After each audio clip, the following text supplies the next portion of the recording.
The birds will be singing. பறவைகள் பாடிக்கொண்டிருக்கும். My father will be reading a newspaper. என் அப்பா செய்தித்தாள் வாசித்து கொண்டிருப்பார். The children will be playing in the park. குழந்தைகள் பூங்காவில் விளையாடி கொண்டிருப்பார்கள்.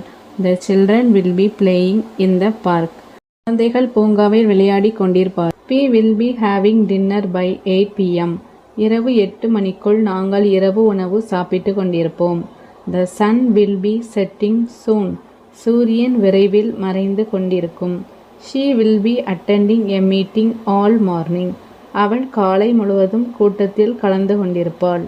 I will be waiting for you at the bus stop. நான் உங்களுக்காக பேருந்து நிறுத்தத்தில் காத்து கொண்டிருப்பேன்.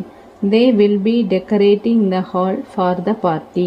அவர்கள் விழாவுக்காக மண்டபத்தை அலங்கரித்து கொண்டிருப்பார்கள். He will be driving to Coimbatore tomorrow.